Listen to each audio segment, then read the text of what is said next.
In a bustling forest, beneath an old clock tower, a secret team of mice ran an underground postal service called SqueakExpress. Milo, a fast and clever field mouse, led the team with his quick wit and speedy deliveries.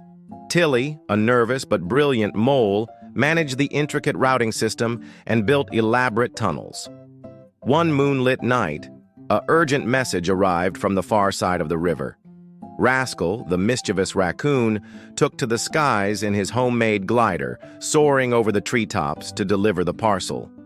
Meanwhile, Professor Hoot, the wise old owl, kept watch from his perch, deciphering coded messages and ensuring safe passage for all.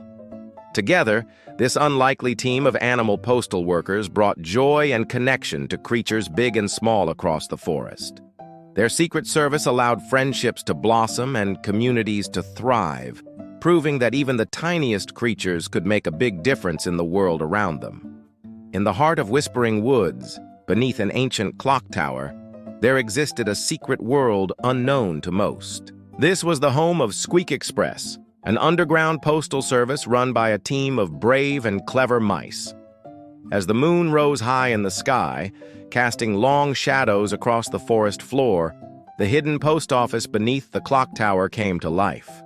Milo, a quick-witted field mouse with fur as sleek as polished silver, scurried through the winding tunnels.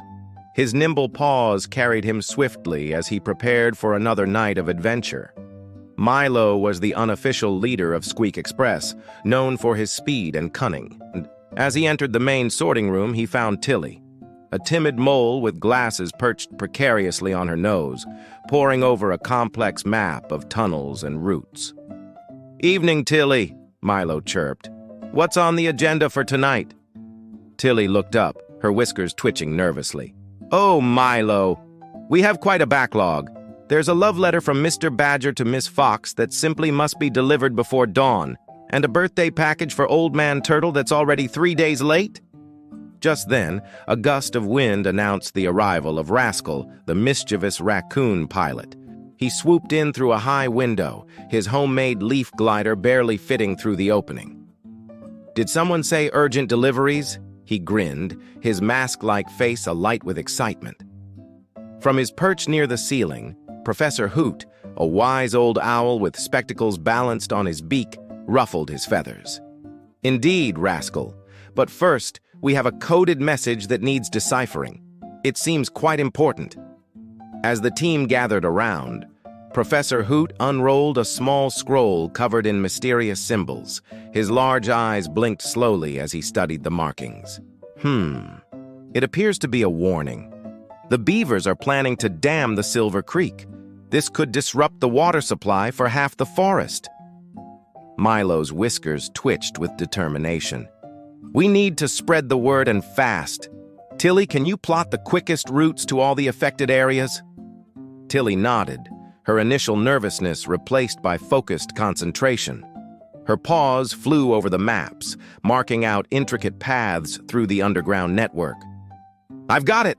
But Milo, some of these destinations are beyond our usual range. We'll need Rascal's help to reach the far side of Whispering Woods." Rascal's eyes sparkled with mischief. "Leave it to me. I've been itching to test out my new long-distance glider anyway." As the team prepared for their mission, the clock tower above chimed midnight. The sound resonated through the tunnels, signaling the start of another night of secret deliveries and woodland intrigue. Milo darted through the underground passages, his paws barely touching the ground as he raced to deliver the urgent messages. He dodged roots and pebbles, his keen senses guiding him through the darkness. In one paw, he clutched a stack of carefully folded leaf letters, each containing the vital information about the beaver's plans. Meanwhile, Tilly burrowed deeper into the earth, expanding the tunnel network to reach new areas of the forest. Her claws moved with surprising grace, carving out smooth pathways for future deliveries. Despite her usual anxiety, Tilly found comfort in the familiar task of shaping the earth around her.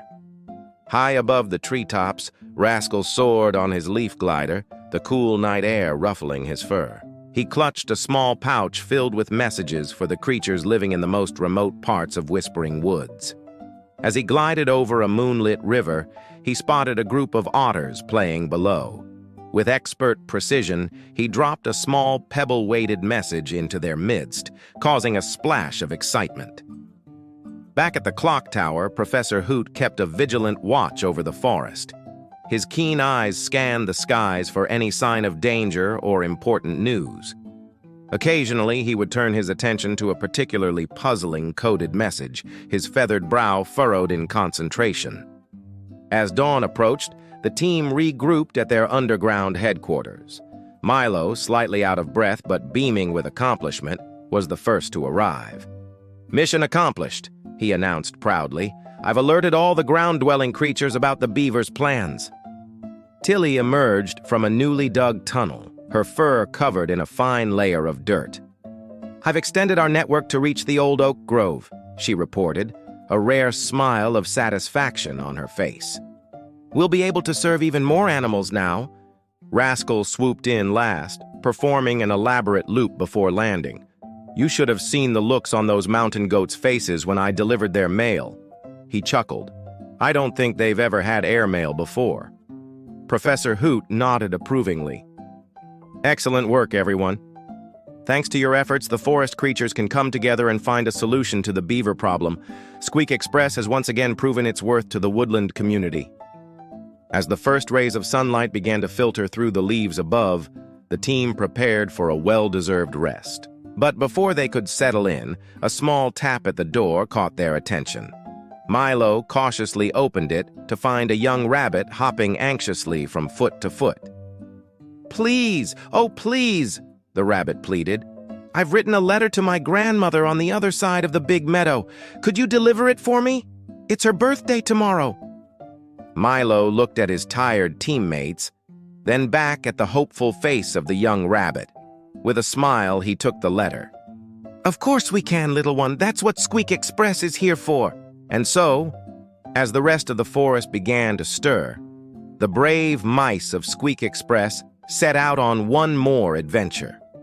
For in Whispering Woods, there was always one more letter to deliver, one more secret to keep, and one more friend to help. As days turned into weeks and weeks into months, the legend of SqueakExpress grew. Whispers of their midnight adventures spread from burrow to nest, from den to hollow. The animals of Whispering Woods came to rely on this secret postal service, not just for deliveries, but as a symbol of hope and connection in their vast and sometimes lonely forest. Milo, ever the leader, continued to push the boundaries of their service. He developed new routes that allowed them to reach even the most isolated creatures. His quick thinking saved the day more than once, like when he used a line of fireflies to guide Rascal through a thick fog. Tilly's confidence grew with each successful delivery. Her intricate tunnel systems became the stuff of legend, with some animals claiming they could travel half the forest underground thanks to her engineering. She even started teaching young moles the art of tunnel building, ensuring the future of SqueakExpress for generations to come. Rascal's aerial acrobatics became more daring with each passing night. He fashioned new gliders from leaves and twigs, each one faster and more maneuverable than the last. The sight of his silhouette against the moon became a welcome one for many nocturnal creatures, a sign that news or a cherished message was on its way. Professor Hoot's wisdom proved invaluable time and time again. His ability to decipher complex codes and predict weather patterns kept SqueakExpress one step ahead of any potential disasters. He began compiling a great book of forest lore, filled with the secrets and stories he gathered from the many messages that passed through their paws. As autumn painted the forest in shades of gold and red, SqueakExpress faced its greatest challenge yet. A great storm was brewing, threatening to flood the lower parts of Whispering Woods. The team worked tirelessly, delivering warnings and helping to coordinate evacuation efforts. On the night of the storm, as rain lashed against the old clock tower and wind howled through the trees, Milo and his friends huddled in their underground sanctuary. They listened to the chaos above, hoping that their efforts had been enough to keep their fellow woodland creatures safe. As the storm finally subsided and a new day dawned, the SqueakExpress team emerged to survey the damage. To their relief and joy, they found that thanks to their warnings, not a single animal had been harmed. The forest rang with cheers and thanks for the brave mice who had saved them all. In the days that followed, SqueakExpress was busier than ever. There were families to reunite, homes to rebuild, and countless messages of gratitude to deliver. But Milo, Tilly, Rascal, and Professor Hoot tackled each task with renewed energy and purpose. As winter approached, bringing with it a blanket of snow and new challenges, the team knew that whatever lay ahead, they would face it together. For in the heart of Whispering Woods, beneath the old clock tower, SqueakExpress stood ready, a beacon of courage, friendship, and the enduring spirit of adventure. And so, dear friends, if you ever find yourself wandering through a quiet forest and hear the faint rustle of tiny paws or the soft whoosh of leaves gliding through the air, remember, you might just be witnessing the secret magical world of SqueakExpress, where every letter carries a story and every delivery is an adventure waiting to unfold.